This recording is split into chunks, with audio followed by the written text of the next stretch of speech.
By the time Britten got to the point of writing Curlew River, he'd written a lot of operas.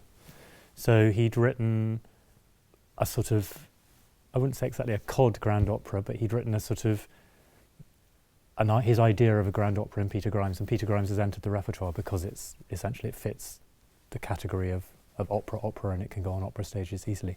He then invented this idea of the chamber opera, where a small orchestra, a small number of people. The whole idea was that it would be economically more viable for post-war Britain, that it could tour around. It's actually turned out to be a bit of a problem because it doesn't fit into the opera spaces quite as well, and opera spaces are these well-funded spaces. He also wrote some more big operas, Billy, Bard and Gloriana, for specific events, for the Festival of Britain and for the coronation. And by the time he got to the 60s, he'd also written Midsummer Night's Dream, which again was written for a small space and then expanded. He'd sort of, in a way, got to the end of where he had been going with opera as a mainstream form.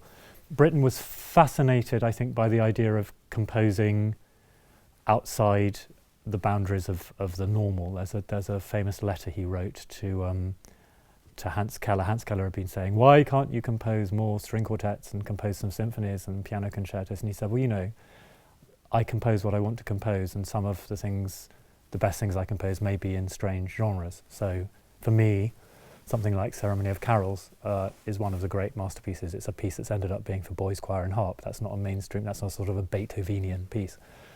With Curlew River, he's created a very odd piece. It's based on a story from the Japanese No tradition, very austere, theatrical, very foreign tradition, a tradition foreign to our idea of opera.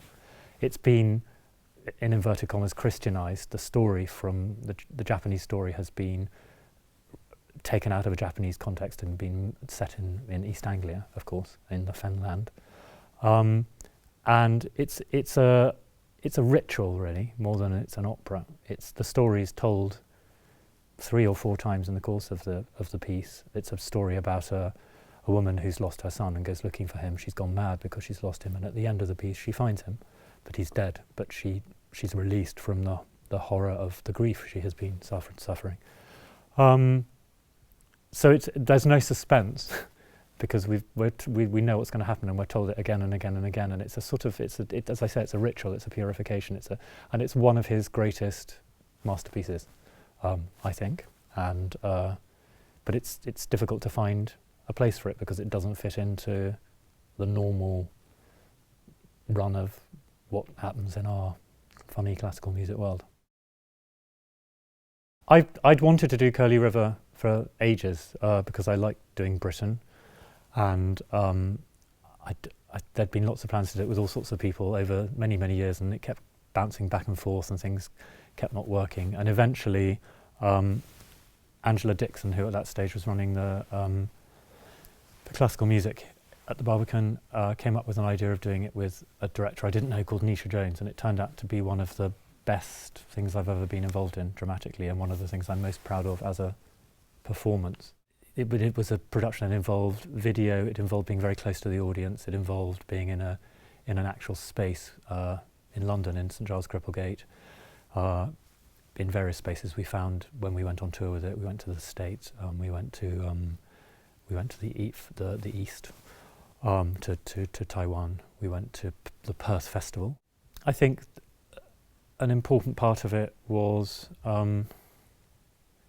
not making because a tenor is singing the part of the Madwoman. It's very easy for it to turn into sort of panto if you're not careful, and you get. I've seen productions, not live. I've seen productions in film where the idea of the role being a female impersonation is taken too far. It's not really about that. It's as I've said at the beginning, it's austere. It's about parenthood, really. And one of the ways it relates to Benjamin Britten, I think, is that one of the great sadnesses of Britten's life was that he didn't have any children, and we obsess about this issue of his attraction to young boys. Was he some sort of paedophile? Was he? No evidence has ever emerged that he was, though he was a bit little bit strange. But I think if he'd been living now, he would have had children, and that would have been a whole different thing, because things have changed for gay men or gay women to have children together. It's very, very intense. I remember from singing it. Britten, on the other hand, writes very well for the voice. He really knew how to make the voice work. I think that is the main thing. It's a very upsetting piece. I remember feeling it's very absorbing, and by the time you get to the point at the end where the vision of the boy singing, it's an amazing moment where she's been looking for this child she's lost, she's been mocked, she's been abused, she's been left alone, and then the boy, she has a vision of her son, and he starts singing, and it's an unbelievable. We've had until then only men's voices, and suddenly to have this child's voice, it's heartbreaking. This isn't an opera, but music theatre pieces in concert can work very well, especially if they've been done by some of the participants previously in a stage version. And we have done Britten Sinfonia, and myself and some of the people who are in this again. I think we did do, not long after the performances that were staged, we did a concert performance in the wonderful Elbphilharmonie in Hamburg, and that drew on the experience of staging it.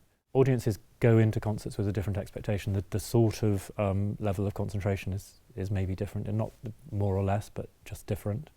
You have to summon up more in your imagination, probably. And I do tend to be a fan of less is more. I mean, the sort of music theatre I don't like is the sort of, musicals where the set is incredibly important and incredibly expensive, and everything is made out there rather than in here. And I think one of the great virtues of concert performances is happening in the audience's head.